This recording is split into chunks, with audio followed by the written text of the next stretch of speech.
ছোট পর্দার অভিনেতা মুশফিকার ফরহান একটা সময় গতানুগতিক কাজ করলেও গেল কয়েক বছর ভিন্ন ও বাস্তবধর্মী গল্পে মনোযোগী হয়েছেন।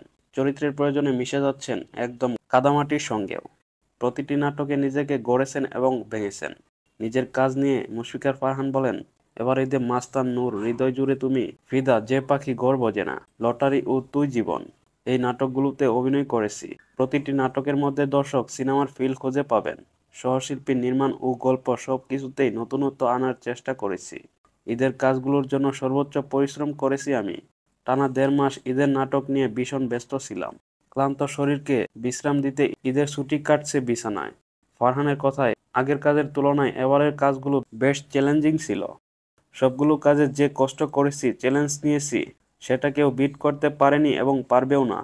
তাছাড়া এবারের প্রতিটি কাজে ছিল আলাদা আলাদা সহ অভিনেত্রী। সব মিলিয়ে নিজের সবচেয়ে ভালোটা দেওয়ার চেষ্টা করেছি। ভালো নাটকের সঙ্গে এখন ভিউ নিয়ে আলোচনা হয়।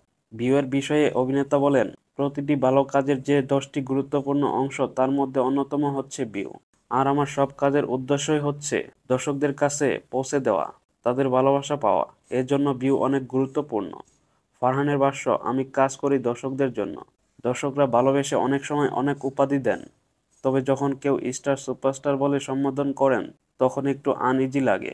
আমি সবসময় একজন সাধারণ মানুষ হিসেবে থাকতে চাই। আমি বরাবরই গতানুগতিকের বাইরে কাজ করার চেষ্টা করি। এবারও তার ব্যতিক্রম ঘটেনি। প্রত্যেকটি নাটকে নিজেকে অন্যরকমভাবে উপস্থাপনের চেষ্টা করেছি।